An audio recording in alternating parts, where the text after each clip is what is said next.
NFL Inside Blitz Week 4. I'm here with Ron and I'm here with Ted from Sports USA. What's going on with you, Ted? You've been working on the pregame shows and interviewing players and researching. Tell us what's happening with you. Well, just got off the phone about an hour ago. I spoke to both Buffalo's Devin Singletary and Rashad Bateman of Baltimore. Two interesting guys. Certainly, Singletary is highly involved, and specifically maybe in this game more than usual, depending on the weather. Now, that we're supposed to have remnants of Hurricane Ian in Baltimore all weekend long. It's not supposed to be bad. I checked the weather just a little bit ago. It's not supposed to be too bad on Sunday. We'll see how much they cover the field and how that's affected. But there could be winds, which means you might want to get the ball to your running back a little more often, short passes as well. Singletary's came off his biggest day of pass catching, 8 the other last week against Miami. So I think that could be a factor here in this ball game. But look, Josh Allen, Lamar Jackson, what a combination there, Ron. It's one of the games of the week, no doubt. It's a game everybody should be looking forward to. Immense early, implications as far as the pecking order. Baltimore and Buffalo are suddenly involved in divisional races. Both were preseason favorites to win their division. They were my picks to meet in the AFC Championship game. So depending on how injuries play out and so on, this is a fascinating game, which I see with a lot of variance. What are your initial thoughts, Chris? You know, it's becoming so frustrating to be able to handicap these injury situations. And it just seems like I just didn't have to deal with this as often a few years ago. Is it my imagination or are there more injuries? No, it's not your imagination. It's not. Okay. No. It's very frustrating. And in this particular game, it's frustrating. My brain really likes the Ravens in this matchup. My metrics lean very heavily toward Buffalo. And then you throw in all these injuries, and Buffalo is almost decimated in their defense. So, I believe that changed the way that they played last week. They slowed the game down. They ran the 90 plays. They're going to have to do something different. Baltimore is going to see something different this week. The first 3 weeks of the year, Jackson has faced similar defenses, but Buffalo is going to be showing them a different defense. So it's going to be interesting to see how he reacts. There are so many variables in this game. Whatever you think you know, I'm not sure you know. What do you think, Ted? I'm concerned about the Buffalo run game in this one. I'm not so sure that you feel that they can really do a whole lot. It's interesting, too, the matchup of the Buffalo number one pass offense against the Baltimore last in the league pass defense. So that's not a good matchup for Baltimore, but I don't think it's going to quite be the same from a matchup standpoint in this game. I lean towards Baltimore. I think the number is a little bit high. And I know Ron is going to probably give us a stronger answer, like where it should be and where it is. But to me, if it's more than 3.5 points, I like the home team. And how often is Lamar Jackson a home underdog? Yeah. What Buffalo has done with roster construction has been amazing. And that to me is my biggest key to the game. How does Baltimore's offensive line hold up against what's becoming a very good Buffalo pass rush? Does Jackson have enough time to hit the big play in this game? Because we think that Allen has a chance to hit a big play because of the way Baltimore plays defense. Can Jackson match him stride for stride? Chris mentioned, about the sloppy conditions, or Ted, you mentioned that, relying more on the run. It just seems that Buffalo's not built to really focus on the run, and that's going to be a culture change for them too. The other thing, and we're not quite into 4 weeks for me, so I haven't turned over all the data, but I'm both a metric man and a situational handicapper. Situations have worked really, really well on Thursday night. And we have another situation here where Buffalo, after playing Miami, you don't want to take that by itself, but the way that game played out, all the way down to the wire, they couldn't get the ball snapped in the last 2 seconds. Buffalo has not played well after these games, and Baltimore, not that either team wants to have a loss in this game, but I think the situation favors Baltimore. So once again, to me, it's up to the offensive line. Yeah, I think that's going to be crucial. And we can't forget that, Baltimore is starting to get a little healthy on defense. Players that didn't play last year are reacclimating themselves, and they're getting into game playing shape. One of the things that is a cause for concern with Josh Allen, his throwing distance is down a fair amount this year compared to last year, if I'm not mistaken. And that might be okay for Baltimore's defense also. So this is one of those games for me. The 51 actually seems pretty high. I'm not a huge totals guy, but I don't see a way in hell they're going to hit 51 points, because I believe Buffalo's going to slow this game down. I believe Baltimore, they're not going to be, it's not going to be a shootout from Jackson's viewpoint. I just don't see how it's ever going to be high scoring. And I know this total's already come down, but it still seems high. What do you guys think? Well, I think I agree with you. Ron mentioned the lines. The Baltimore O-line is banged up too. Ronnie Stanley's supposed to come back, which is good news, but he's not practicing though. Is he going to be back? I heard he's supposed to be back. Now, again, he has a rest day today. Yeah. I think they're going to rest him as much as they need to. I don't think he needs to practice too much. And look, the game as it is today, they don't practice if they don't have to, as we know. They lost another guy in the O-line last week, so we'll see how that works out. Interesting note, both teams are 2-1. They both lost to Miami, which is interesting, just a different look at this game. But I do like what Baltimore's got going into this, as opposed to, you say Buffalo might slow it down. I'm not so sure how they can slow it down, because they've been relying on their quarterback to run, as opposed to Lamar does it in a totally different way than Josh Allen just says, give me the ball, I'm going to run through you. So I don't know if that's going to work this week.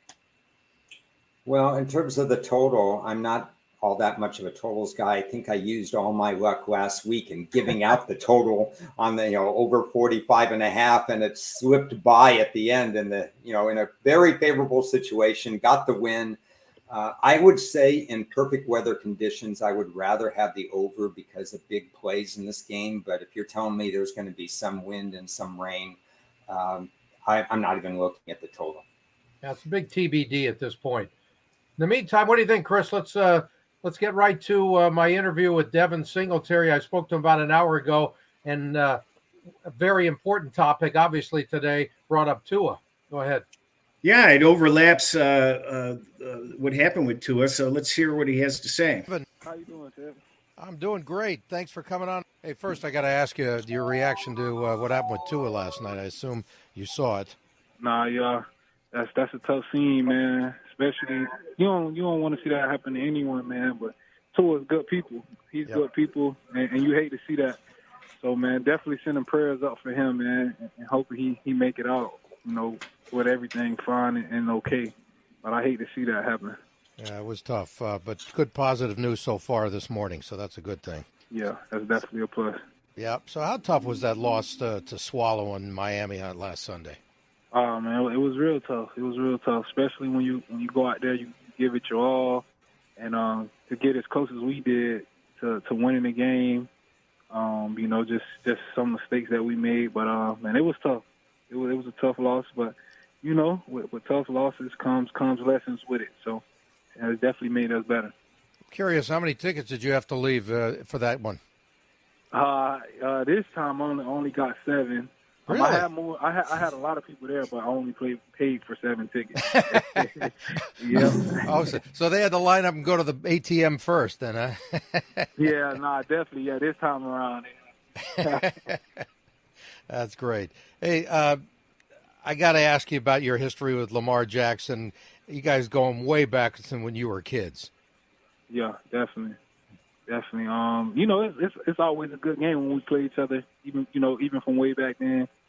Always looking forward to this matchup, just because it reminds us of the old days, and now we're doing it at the highest level. Yeah. And Lamar is one of the best to ever do it. So, like I said, man, it's always a fun game when we get to play against each other. You guys get in touch at all during the week, or is that off limits now? Yeah. We speak during this week. I know we'll talk after the game, but yeah, that's my brother. But in between those lines, we gotta go at it. But after that, we'll definitely be chopping it up for sure. I love it. We're with Buffalo running back Devin Singletary. You get to see Josh Allen play every day. Describe what makes him special. Man, just his approach to the game. Just how he takes every day so serious. He's always trying to find ways to get better and continues to get better. And that's our general. So, man, some of the things that he's doing he's definitely one of a kind, man. And like you said, I get to witness it up close and personal every day. So, man, I'm excited to see how he's going to play as well. Now, one of the things he talked about, guys, was the fact that we went on it longer in the conversation, was this is a special game for the guys to play in. I mean, they know, like we're talking about, it might be the game of the week. It's to them, it's a special game to be in as well. That's like, hey, Lamar and Josh, and this has got a lot of headlines, and the focus is going to be on this throughout the league. So it means a lot to the players as well. But look, the bottom line is that it means more in the standings. And nobody wants to end up 2-2 after this game, if you know what I mean. Ron? Yeah, I mean, I really like the back and forth there. Those are some interesting angles that you won't see on mainstream TV, talking about these little micro issues that do affect the way the players are going to have their perspective entering these games. And as you mentioned, it's important to everybody. To wrap up the discussion on this game, I don't have a play. I lean toward I think that the injury situation, you just are better off leaving a game alone. I'd rather leave a winner on the table than add a loser. I would have added Miami last night, and I'm glad I didn't. I'm not going to add anything on the side, and I probably won't add anything on the total. And I know people like actionable picks, but sometimes discussing a game of why maybe it's best to just sit back and watch is actually better than a pick in itself. What about you guys? Any picks? Anything else to add to this game? Go ahead. Well, mine would be when the line was 3.5, a very strong lean to Baltimore, because it's more of a toss-up game. And in a toss-up game, when you can get over a field goal, I think that's always the way to look. Yeah. That would be my lean. I want to see exactly what's going on with the Buffalo defense, how many people play and how many do not play. So it's a little harder that way. But no shock if Baltimore wins. Yeah, I totally agree with that. And you got way too many variables in this game. Health-wise, Buffalo and Baltimore, you don't know exactly who's going to play, what kind of shape they're going to be in. Will the wins be a factor in this? I mean, we're really not going to know much until game time. So you're putting some cash on the line there with a lot of question marks floating over your head. Well, thanks. The latest weather forecast I have is for light rain and where'd the game go? I saw 10 to 20 mile per hour winds. Right. And 10 is a lot different than 20. So we'll see what that means. Well, 20 is a big concern. There's a big difference when it crosses that 50-mile-an-hour range. So and it can get a little swirly in Baltimore as well. So that affects the kicking game. You got the best kicker in the history of the planet there in Justin Tucker. Will that affect him? I mean, there's just way too many question marks for me in this one. I think they're coming out with a comic book where he's a superhero. So So that kind of wraps that up. One last note on that, since we brought up wind, for those that do not already know this, when you have weather issues, a lot of people will run and they see it's raining and they want to bet the under. The number one concern with totals that are going to affect them is the wind, not the water or the rain. So be aware of that. When you see the wind over 15 miles an hour, that's when the passing game really goes down the drain. Right. On to the New England Green Bay game. We had hoped that it might have been a different type of matchup. The oddity here is, the Bears played them a couple of weeks ago, and it was almost a similar line. The New England line actually got up to 11 at one point, and we certainly know the Patriots are better than the Bears. So kind of odd that it's like way up there. It's down to a 9 right now. Do you have an update on the Mac Jones situation? I thought he was out, but I guess he's got a chance to. Does he really have a chance to play? I don't think he has a chance. Here's the story. He showed up at practice today, Friday, when he wasn't there the last 2 days. Look, the guy's got a high ankle sprain. He's not going to play this week. Yeah. It makes no sense whatsoever. They got a backup who's been there for 100 years. He knows exactly what to do. They're going to have to live without him for at least a week. At least, okay? If you want to put the first half of your season in jeopardy with a guy with a high ankle sprain just to play him without practice makes no sense. So I don't see that happening at all. He didn't take any snaps today, from what I understand, in practice. So he was there. Congratulations, you got to watch. Have a nice day. Maybe he paid $10 for a ticket. Bottom line, look, it's interesting matchup from a defensive standpoint. The New England D against Aaron Rodgers' offense, or lack of in this case. We'll talk a little bit more about that as well in just a bit. But I think the line is a little bit high anyway to look at it, because do you trust the Green Bay offense right now to produce points, Ron? Well, before I get into that, I want to add something about Mac Jones. There should be no way that the NFL allows him to play in this game after seeing what happened to Tua from Sunday to Thursday. There are already going to be investigations and further investigations. You can't do that right now in the NFL. And I think it would be such bad PR to have Mac Jones there. Belichick is not going to give away anything. On to this, on to that. He doesn't play a doctor. You've heard all his quotes. It would be a less than 0% chance in my mind that he plays. And with that in mind, I did a back study of Hoyer, because if you're going to be involved in this game at all, you better you better do some research on what Hoyer is. And so what I found is that his TD to interception ratio over a 9-game, 4-year sample size is horrible. It's kind of 1-to-1. For every TD, there's an interception. So that's a problem, especially if you're going against a secondary such as Green Bay. He's not overly sacked. So I noted that. His accuracy has been pretty steady, and it's been pretty steady under 60%. So I think what you have is a guy that can get you to the promised land, but not in the promised land. So he's going to look at Egypt, and he's not going to move over, and he's not going to get you over to Israel or anything like that. This is a problem for a New England team that has historically lacked speed. And it's a complaint of mine to Bill Belichick. It's an area that in today's football, he has to add more team speed. So with that, I'll throw it back to Chris before I talk about Green Bay.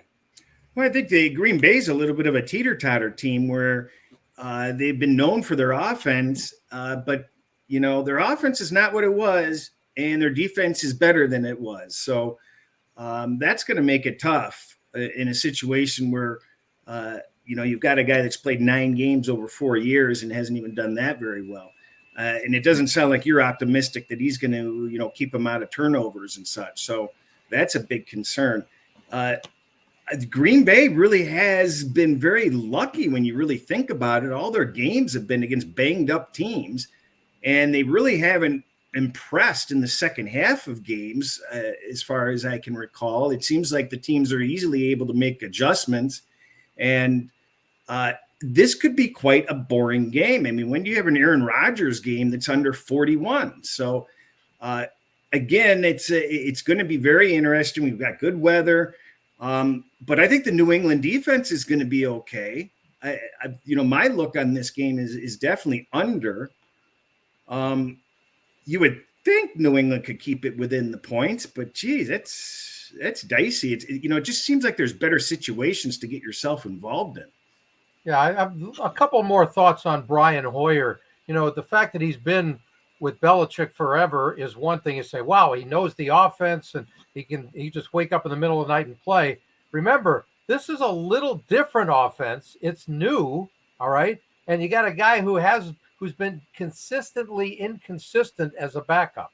So it's not a great situation to have Brian Hoyer as your backup, because he's not a great backup in the first place. He's just a guy that Belichick has confidence in for whatever reason. So that doesn't mean anything when it comes to game time. So I think that's interesting right there. The other thing is I want to know what the pass rush is going to be like for New England against that O-line of you never know who's going to start and play the whole game for the Packers as well. Are they going to put a little pressure on Rodgers?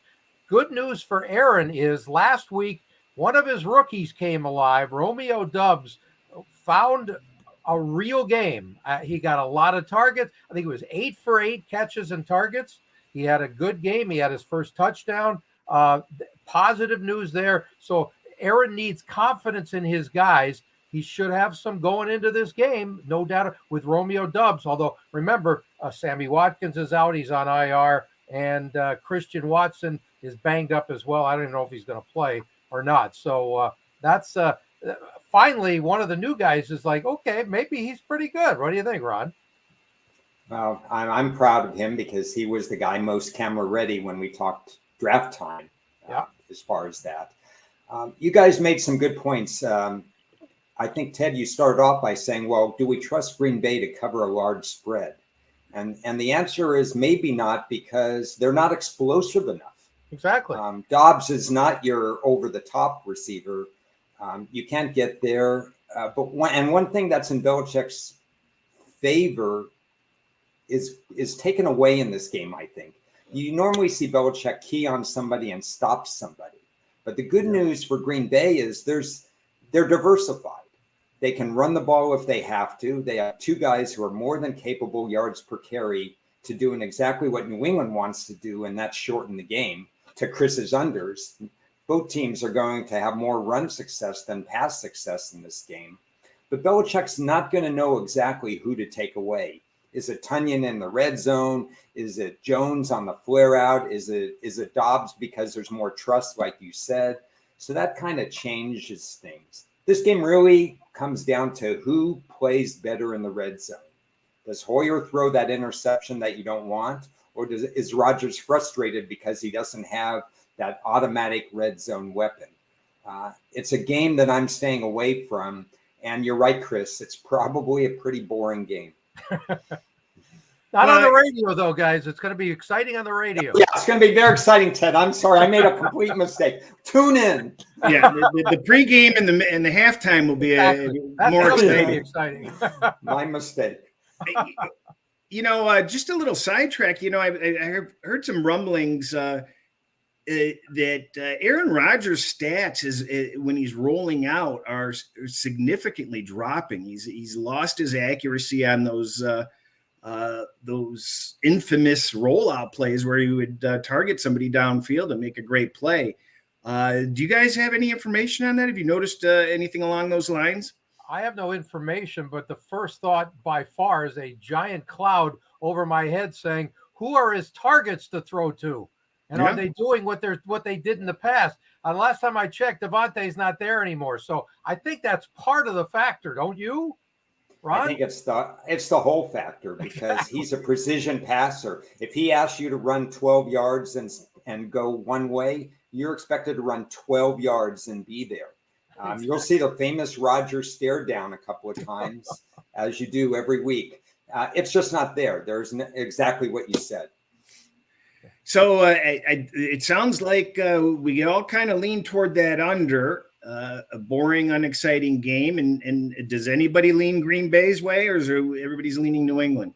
No, I can't go with that kind of a spread, even close to double digits. Look, the Packers are normally better at home, but as far as like potential blowout factors, but do they have blowout capabilities at this time?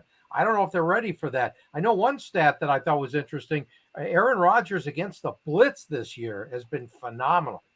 He's 14 of 17 passing against the blitz with four TDs, I believe. So, or I think it's 3 TDs. But bottom line is, it's going to be interesting to see how that comes into play from Belichick's standpoint. Are we going to blitz him or not? What do you think, Ron? I don't think he blitzes. I think he plays coverage because there's not a over-the-top receiver. But if you ask me if I'm leaning New England, no, because I don't trust Brian Hoyer. Yeah, it's hard to lean either. Yeah, we're going to Ron's got a couple of props he's going to discuss, but before we do that, we're going to touch on a side topic unrelated to these games, and that is how to value or what our perspective is on valuing non-quarterbacks. And Ron, you brought up this topic that you wanted to discuss. Why don't you give us a head start on the angle that you're looking at with this? Okay.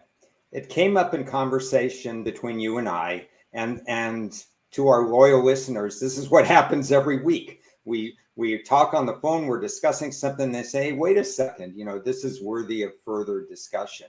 And it just happened that we were just brainstorming along game by game, and we started talking about, okay, Myles Garrett, for example, he's in this car crash. He may not play. He probably shouldn't play. How much is he worth as the quote unquote quarterback of the defense?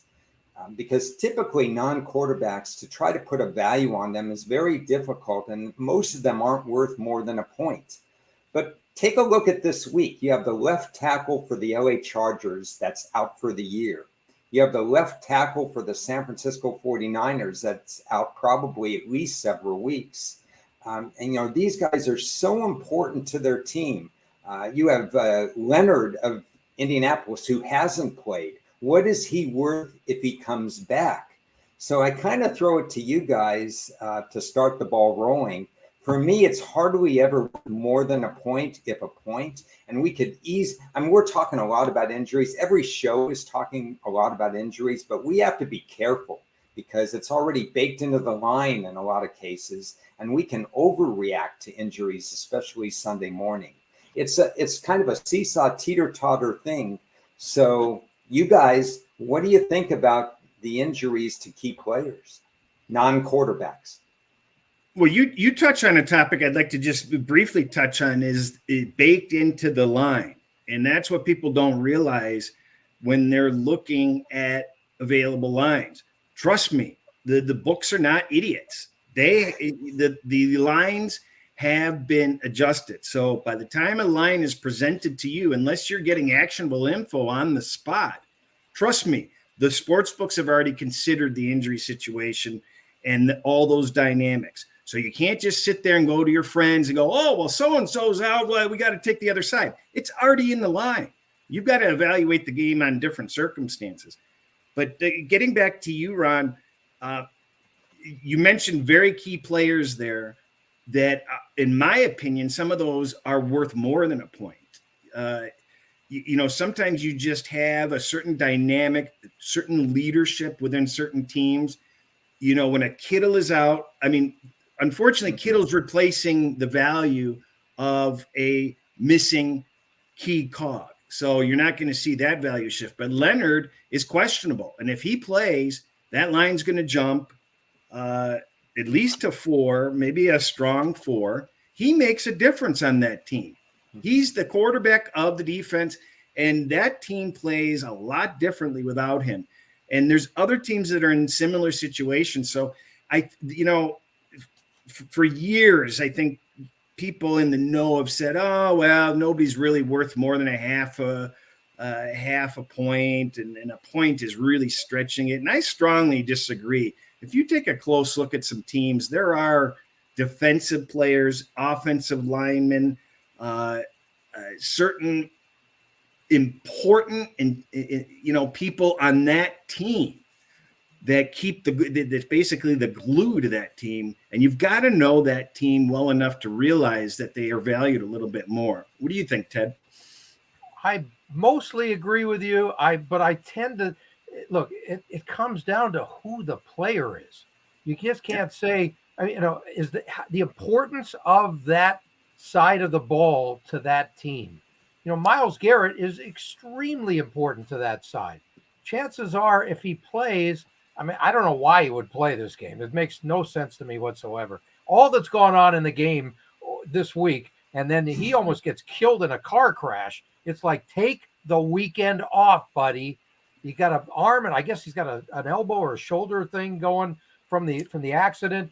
It makes no sense for him to play. But to me, is it 1 point? Is it 1.5 points? I don't know. You guys know that better than I do. But he is extremely important to his side of the ball. There are guys, when David Bakhtiari has been in and out of the lineup and mostly out on the O-line for the Packers, he's extremely important to that O-line. Ask Aaron Rodgers. He goes nuts when that guy's, because he's yelling at the rest of the line because they're not protecting him. So it's got to be worth at least a point to me, but some guys maybe only a half a point. How important are they to that side of the ball is everything, Ron.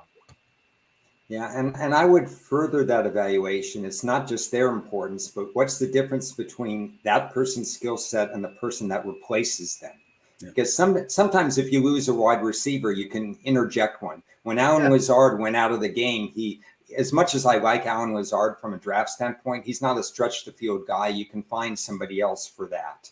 There's not going to be a drop. When there's usually a drop at left tackle, and there's going to be a huge drop for the Chargers because they're bringing in a guard to play tackle from what I heard. So, that's going to be a problem. You really have to look at what the backup is and what's the difference in the two. And if they are calling the signals like a Leonard might do, like a Garrett might do, like a Micah Parsons. Now, I don't want to jinx Micah Parsons. I think he's going to play and everything. But, if the guy who calls the signals and puts everybody else in alignment is out, that's more important to me because the backup doesn't usually do that. So at least the elephant in the room on all this is how the hell were the Detroit Lions, who have one of the best offensive lines in the NFL, missing 3 starters on their line, and they had a great game. Penny Sewell is rated the number 1 player in his position. And when you're missing some of these guys, you were missing one of the top centers, you were missing a left tackle, and they did fine. So you have to know that there are people that can step up, and as Ron referenced, what's going to be the drop-off? And some of these teams are deep, and the drop-off isn't as much as you think it is, even though it's a star player that's not in there. And I don't think anybody predicted the Lions would have played as well without those 3 starters. So you can get fooled. But you have to remember, just because star players are out, hey, it's not like the invisible man's going to be substituting. These players can play. They want to get in the starting lineup some way, somehow, and prove themselves when they get the opportunity. So don't forget that. Yeah, there's one other word not to forget as well, is it's all about matchups, okay? So it depends who you're playing against. It's not the guy who coming in to replace you might be a C- or a B+ or whatever they are rated, but who's he going up against and how does it affect your team there? That's what it's about. So I can't recall who Detroit's O-line faced in that respect, but it's matchups. That's everything. Yeah, I think Detroit and Minnesota is a perfect example there, because in this particular case, the Lions went up against a secondary in Minnesota that's not very good. We talked about that. I talked about that a lot on that. So, the next week, Minnesota plays the Saints instead. So if Minnesota has injuries, like if Delvin Cook is out and so on, they're going to find it much tougher to go against the Saint defense than it was to go against the Lion defense when they were able to, get that last second victory. But basically, the teams were exactly what you said, Ted. It's because of who they played that Detroit could compensate against Minnesota. Hey, Ron, Prop us up. You said you have a prop or two. Prop us up. Yeah, I thought since we're covering these games that I would give people a chance to kind of go into my mindset when I'm looking at this. And my mindset is a little different from all the others that you see in the Twitter universe. I see people that are betting over, and you can't tell me that they win. Yeah, they look good when you have one or two situations. When you have Mike White quarterbacking for the Jets, you know it's going to be dink and dunk, and you can bet over on the running backs' yards or the number of receptions. But except for those, you make money by betting unders. So, for example, in New England, Green Bay, when you've got a shortened game and you've got running back centric, I think yards are going to be tough to come by. Now, props aren't all out on that game because Hoyer is, well, nobody has been announced the starter for New England. I'm just assuming that it is Hoyer, but I'm going to be looking at wide receiver yards under in that game. They may catch balls, but they're going to catch short balls in that game. You don't have over-the-top receivers. That would be the way that I would look. And in the Baltimore-Buffalo game, a lot of people have been making money on Bateman. And I know you had Bateman, or you talked to Bateman. So I got to tell you, I'm more in line with thinking that he's not going to have a large number of receptions. He's had one big reception in every game so far this year. Yep. Very impressive. And that's put him over the top, usually in the fourth quarter. But this is Buffalo's defense now. And so I'm watching who starts and who doesn't. And I'm actually going to be on the opposite side of that. And I'm also going to be on the opposite side of a Josh Allen, thinking that he's not going to run for as many yards as people think. All we've seen on national TV is that he's running 50, 60 yards, and his number is being set in the low 40s. And I'm of the opinion that he doesn't break a long one against the Baltimore defense, and that it wouldn't be wise for him to be taken off and running after they were on the field for 90 plays last week. That's another area that I'm going to look at. Yeah, I think he's going for Bateman this week. He's averaging 28 yards a catch, which is really phenomenal. But it's like one or two a game. So, yeah, it's like, but that might be the difference this week too, though. If he gets one or two of those, who knows, right? Who knows? But this is Buffalo. It's a different defense. Well, those are some excellent tips. Appreciate that. On these Friday videos, we're going to try to add, at least another topic or two to finish each week off with. If you have not seen the Tuesday show, make sure you go back and see the interview with ESPN's Chris Felica. We had excellent response on that. People really liked that. We were all over the place on different topics, but it went smoothly and some good information on there. Any final thoughts for the weekend? Yeah, my thought is I think they like Chris because it wasn't me. So I'm pretty sure that was the perfect fill-in. We tried to replicate you. He's a media personality, and now we had one on Tuesday and on Friday. Oh, I'm a media with no personality. That's perfect. Anyway, hey, let's remember next week we got Pittsburgh at Buffalo and Philadelphia at Arizona on Sports USA. That'll be our two games and another pair of games that are going to be some spotlight on. Yeah. Ron, any final thoughts there? I got three for you. First of all, two big games this week that we're not talking about, but Tennessee, Indianapolis is a divisional matchup that matters early, especially with Jacksonville in the mix. And the Rams in San Francisco jockeying for position in another divisional matchup. Two big games. It's just going to be enormous, the results in that one. People know that I convert data after 4 weeks. So look for that discussion next week when we talk about now we're using 2022 data, with the exception of one team. I did throw out all of Jacksonville's 2021 data after 2 weeks because, as I understood it, all the locks were changed and Urban Meyer was no longer in the building. I think it's a crying shame that he gets no credit for all the hard work he did to build up this team, and then the new coaches come in and get all the credit. Yeah, right. He's the key to their whole turnaround. They wouldn't have needed a turnaround without him. Yeah, it's the same as Chip Kelly in Philadelphia. When he left, they had to remake the roster, and they remade it into a Super Bowl roster. One more shameless plug. if you follow me, you can find my NFL previews, and you can find articles on. I have an article on all 10 coaches, the new coaches, and what I think they've accomplished and what I have moving forward. And I think studying these new coaches, not only right now, but after their bye weeks, just like Philadelphia last year, is so important.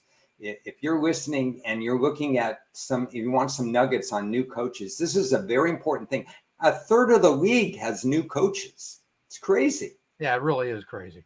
Yeah, I didn't get an email on that. What do you have to do to get on the email list?